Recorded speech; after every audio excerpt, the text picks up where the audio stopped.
Hello, gladiators, and welcome back to another episode of the life and suffering of Sir Brante. Previously, we didn't have enough career, reputation, or connections to prosecute a Arcanian who blatantly defied the law, and we lost quite a few points in justice. And worst of all, we lost our mother. These are dark times for Sir Roman Brante and the Brante family in general. Let's continue on.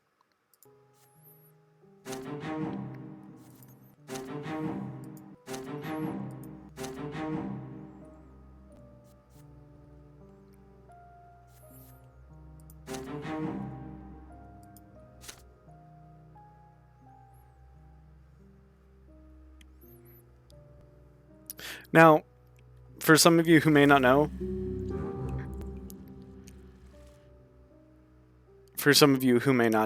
this game, it can finish early. If we make the wrong decisions, we may not make it to the rebellion that is at least seemingly fated to occur on the timeline. If that is the case, I will leave this playthrough where it ended. This is the story of our Roman Brante, or at least this version of him. I would highly recommend you guys pick up the game for yourself. I've gone the noble route, and I have not seen what happens if you go more towards the lawless or the priest's route.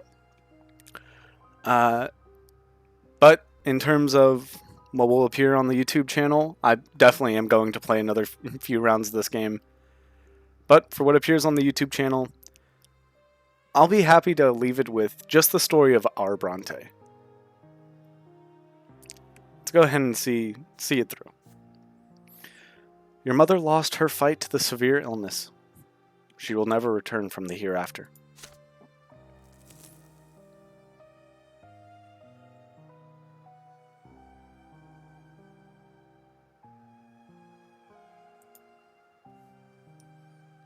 Yeah, and once again, Sir Brante takes a moment to load because I have not cleared out any of my tabs.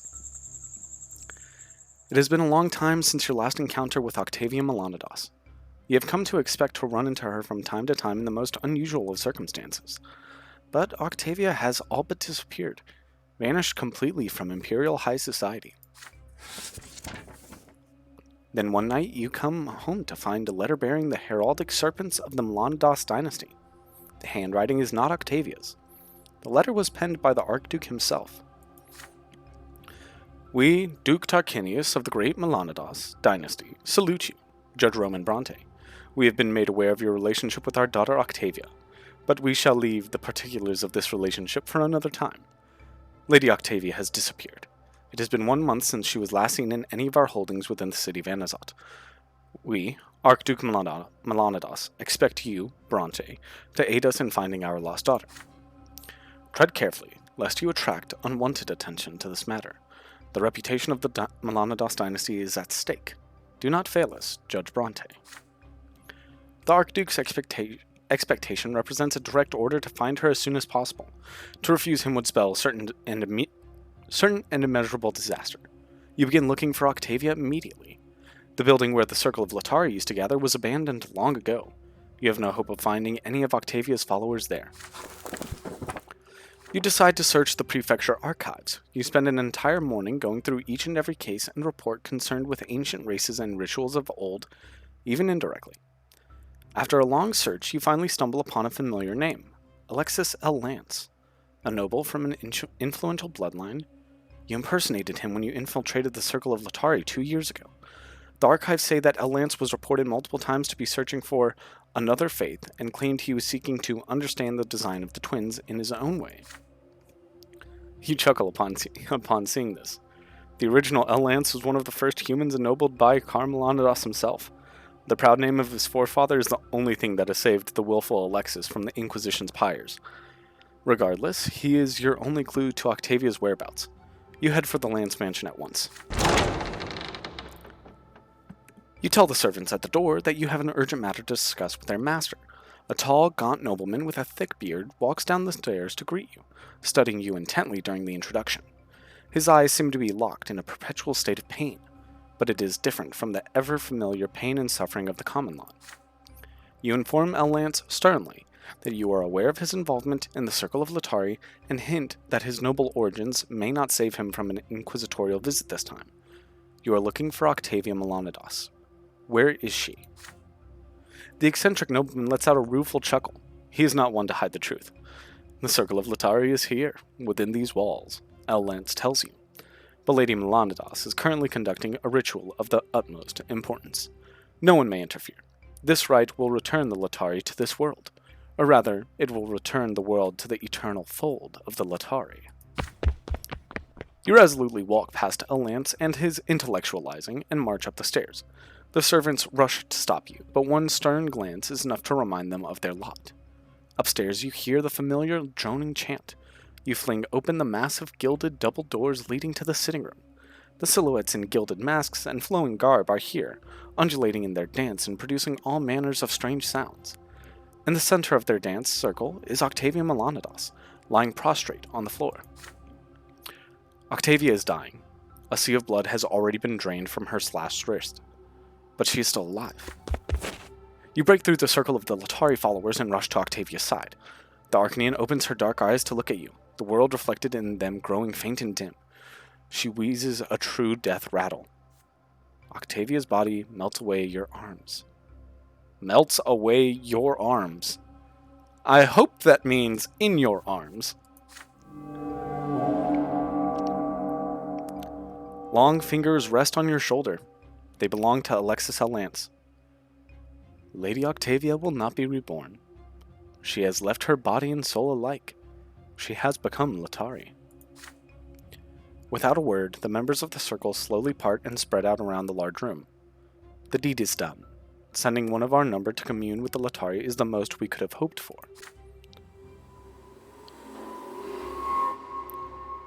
Before you can compose yourself, the creature that was once Octavia flows into the room. Everyone falls silent, watching in wonder and awe. You can still recognize Octavia's features in this creature. It seems to float in the air, its body thinner, its skin now gilded and reflective in the candlelight, its eyes larger and bizarrely elongated. Octavia's followers cover the creature's delicate shoulders with a cloak and stand reverently before it. The creature that was once an Arcanian approaches you slowly, without touching the ground at all. Its voice drones, remote and distant, like an echo from a faraway realm.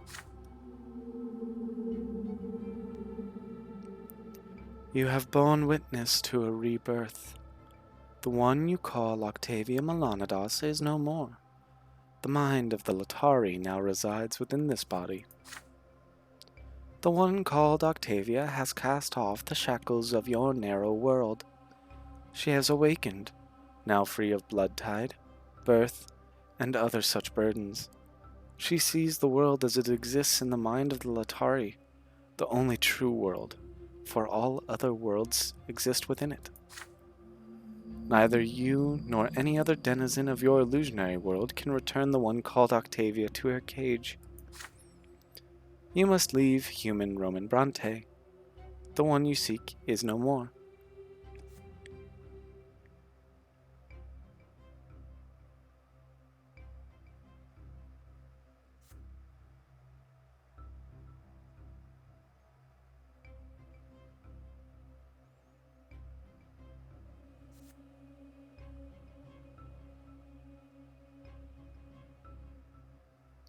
She's just fled?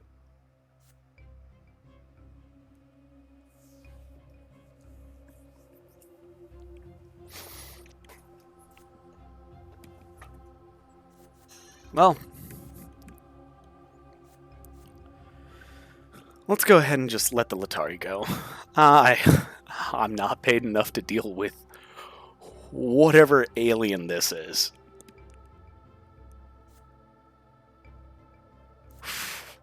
I'm not paid enough. You reach out and put your hand on the shoulder of the creature that was once Octavia. Its body is so delicate now, so fragile. You fear to shatter it with a single touch. The gaze of its abyssal almond-shaped eyes is utterly inhuman. You know nothing of what she is doing or why. You tell the reborn Octavia, but you will not hinder her. She must be careful. The Archduke will search for her relentlessly. The creature that calls itself Latari reacts with a satisfied smile that reminds you of the old Octavia. The one called Octavia knew you would protect us. She will be grateful for your assistance. She held you dear, human Roman. The Latari will meet you again, but for now, we must see the world with new eyes. Onward. The creature's fingers trace the outlines of your face. Your body reacts to this touch with a flurry of emotions and sensations you cannot even attempt to describe. The creature, once known throughout the province as Octavia Melanidas, floats down the stairs and disappears from sight. Dazed, you watch the members of the circle part and walk away without a word. You are soon left alone.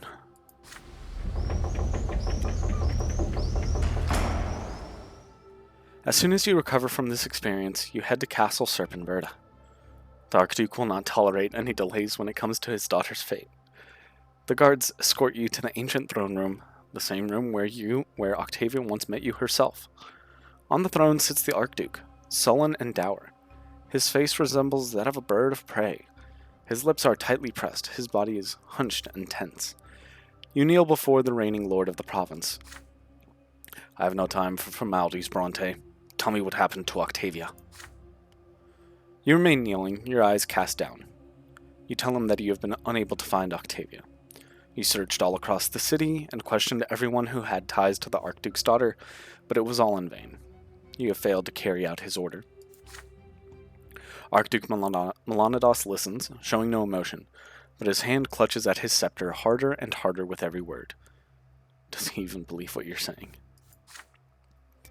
You had a service you could have performed for me, Brante, a service that would have brought honor to your family. Instead, you have failed me. I will remember this when your father requests to be ennobled by the sword.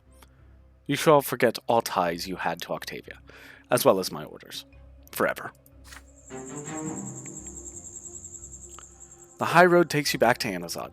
Empty in the dark night, you cannot help but think of Octavia, or of the creature she has become. The creature that called itself Latari has disappeared without a trace. The Archduke's men scour the entire city but cannot find her. Will you ever see her fragile, ethereal silhouette again? Can I just say, what was that? What was that alien? Crazy. Things are going bad for Roman. He's losing a lot of important stats.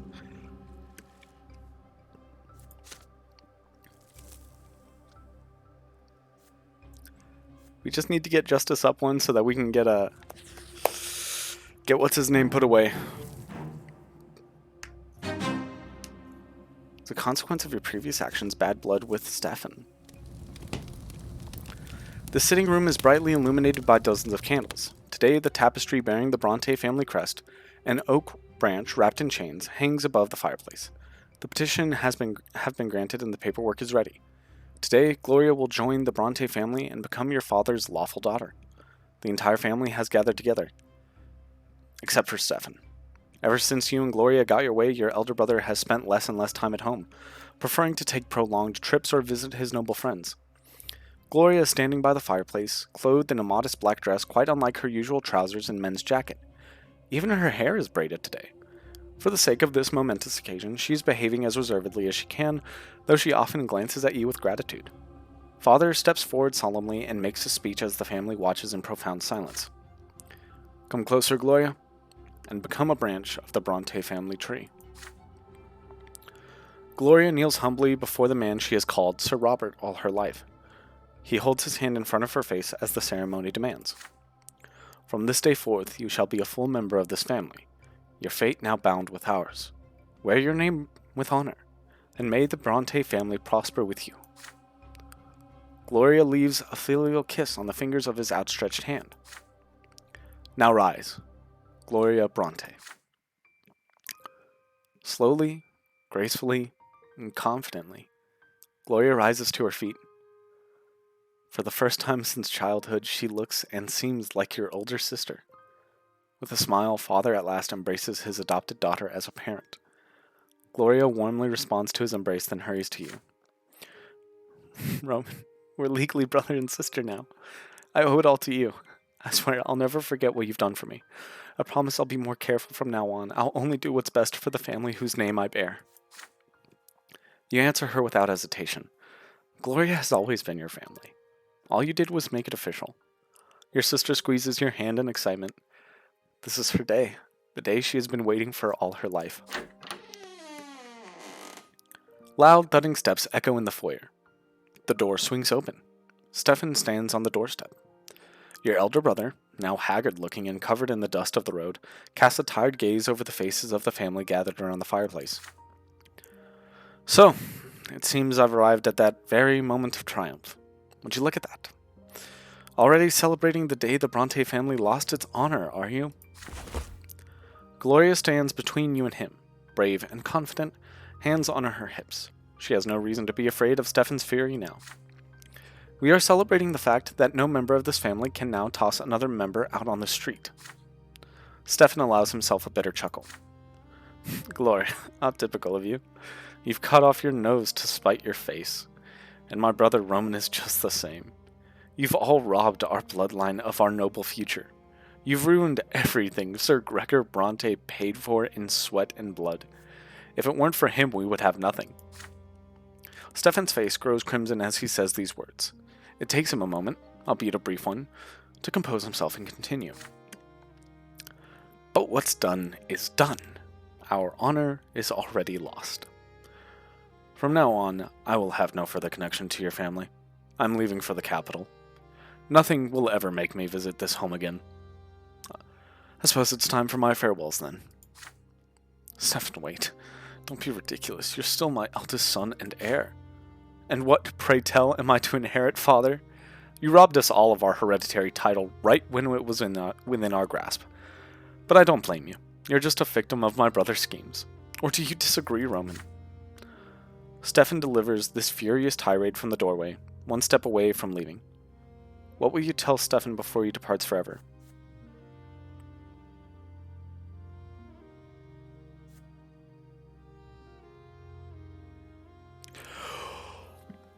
Whoa, okay. Wow.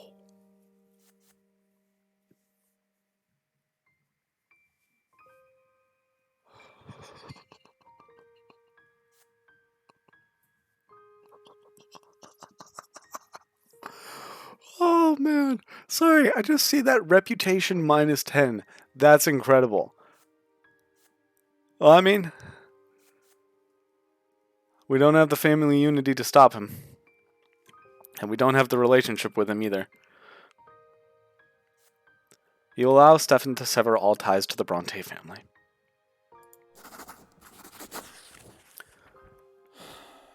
Coldly, you snap back at Stefan that if a title was all your brother ever wanted from this family, then he doesn't deserve to bear the family name. All Stefan has brought to the Brante family is strife, animosity, and scorn. For the sake of his ambition, he was ready and willing to sacrifice anything, anyone, all under the pretense of protecting his family. Good riddance. There's no place for him here. Stefan meets your lengthy speech with a surprising calm. When you are done, a bitter grin appears on his face once again. You will never understand what it means to be a nobleman, Roman. But you are right about one thing. This is no longer my concern. It's high time I did something for myself.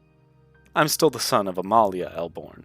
Should I ask my uncle, Sir Elborn, to grant me his family name? He will not refuse me. I shall forge a new fate for myself. One without any of you in it. Stefan studies each of you, as though trying his best to remember this moment forever. His face reflects a fleeting moment of regret, but is quickly replaced by decisiveness. I cannot reject this blood tide. It flows in my veins now. But I can reject all of you. Sir Robert Brante, you are no longer my father or my patriarch. Roman, Nathan, you are my brothers no more, and I will make sure everyone knows it. Stefan removes a ring bearing the family seal from his finger and hurls it into the roaring fireplace. Then he glances at each of you one last time before turning around, away, and walking briskly outside. A moment later, you hear hooves clattering against cobblestones, growing quieter as they recede into the distance. And then, a long silence marred only by the crackling of the fireplace. Father collapses into a chair, overcome with grief. My eldest son has rejected our family. Ye gods, what did I do to anger you so? Gloria steps carefully toward her foster father. Her hand comes to rest on his shoulder. He puts it to his face as the tears begin to flow. I hoped Stefan would come to accept our decision. But a hereditary title means more to him than our family's happiness. We won't make the same mistake he did. We will weather the scorn of the noble families with dignity. We will remain united in this home no matter what.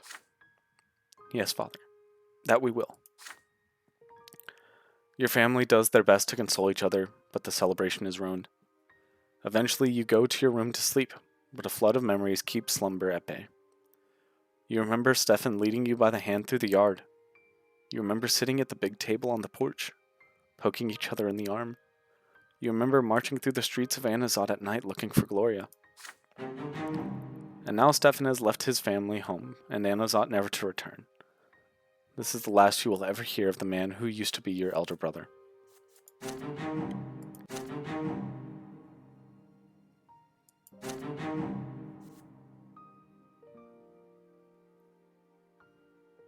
Incredible. The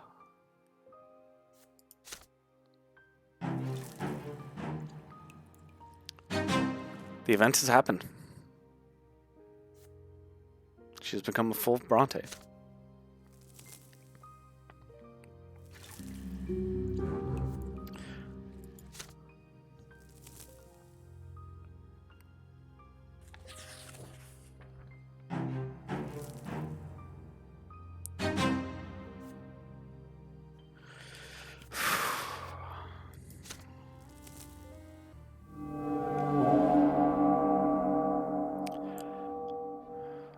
Recent events have dealt a crushing blow to the reputation of the Brante family.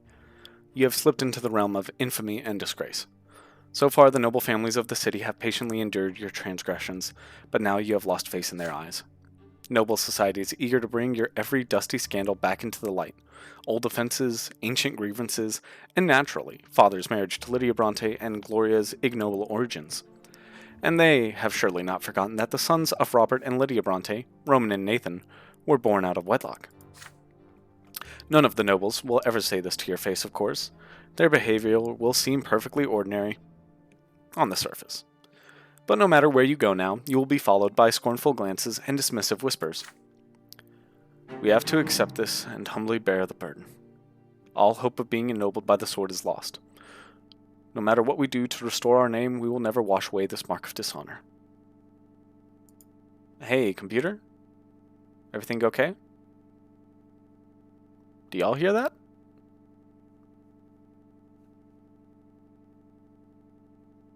Huh.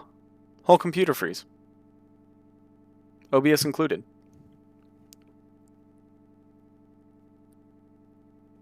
I wonder what that means. Definitely isn't any.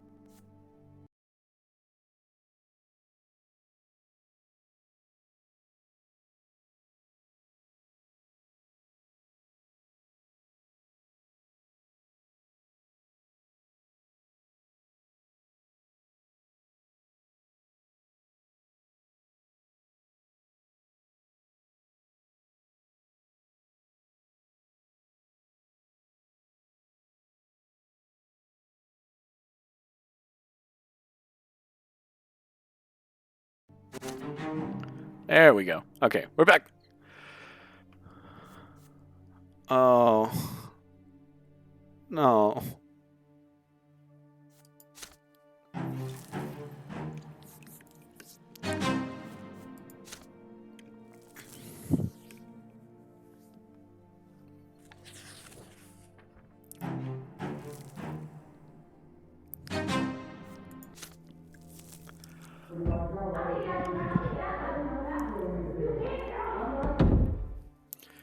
tension at home has become insufferable.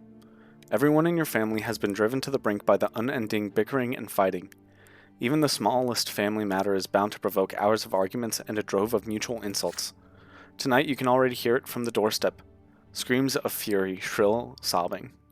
You watch Father run down the stairs. He is absolutely livid. Twins grant me strength. How am I even supposed to get along with my own family now? You ask what brought it on this time, but all your question does is draw Father's ire upon you. Of course you have no idea what's going on. You're doing nothing, Roman. Nothing at all to return peace to this family. You're just fanning the flames. Father stops himself before he can utter another word. He hurries to his study. The door shuts and locks. At least the house is quiet, but it is far from calm.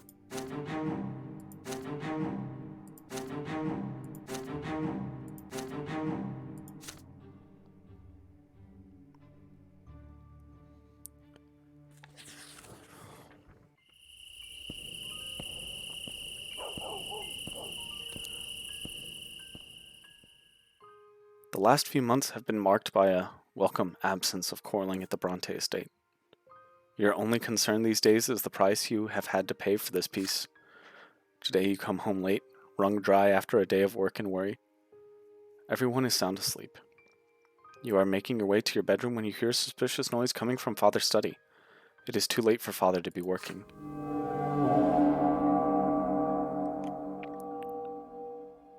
You go to the door of the study, trying to tread softly and turn the knob. The room is brightly lit by the moon. You recognize your brother's clumsy silhouette above Father's desk in the moonlight. Nathan hears you come in and leaps to his side in fear. You see something glinting in his hands. Father's dagger. Oh, Roman, it's you. I just took the dagger for a moment. Don't worry. I know holding a weapon's against my lot. I don't mean anyone any harm. It's for me, actually. I have to go to the twins. Your younger brother clumsily turns the dagger around, holding it against his own body. You try to remain still. Nathan wants to take one of his own lives, but why? I'm not even sure how to say it, brother. I just can't find a place in this world. I'm always an outsider, always a waste of space. Isn't there some place for me in the twins' design? I can't stop thinking about it. I've been trying to understand them for so long. How am I supposed to live in their world? What's my place in their great plan? But I've only made things worse. I meddled with the Markian sect, defied and rejected my lot, indulged in vice, but I found nothing there. The old faith, the new faith, Father Mark's heresy.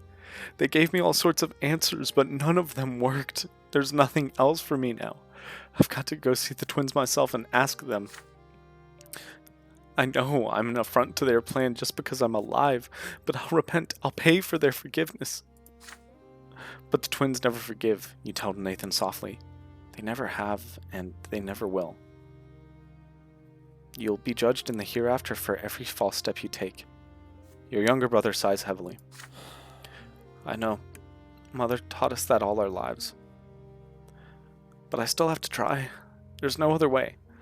One of my lives isn't too big a price if it works. I can't find any use for them anyway.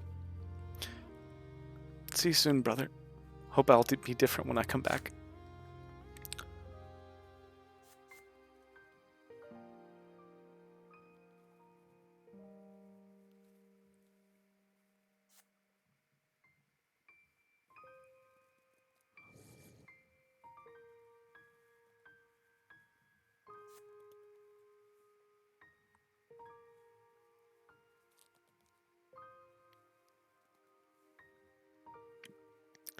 A cloud passes over the moon.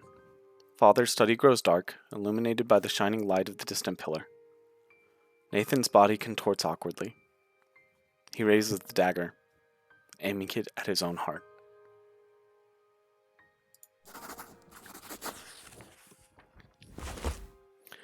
You take a step back. The life that Nathan is about to take belongs to him. He's free to do with it as he pleases. May he finally find an end to his desperate search for meaning. Nathan whispers a word of gratitude, barely audible, then a sharp exhale as he gets ready to strike. His hands guide the dagger awkwardly through the air and into his chest. The sharp tip reluctantly sinks into his flesh. A weak yelp escapes Nathan's throat. He staggers and falls, blood oozing out of the wound.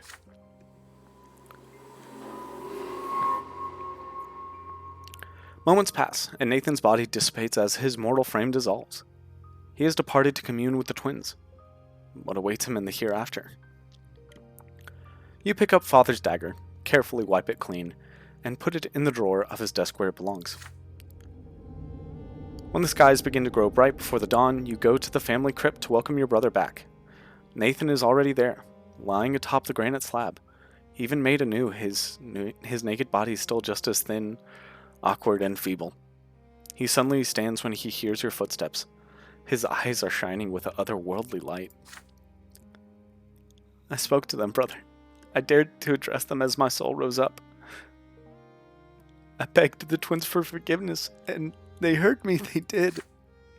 And the elder, he reached out to me. He wanted to respond to me, I know he did.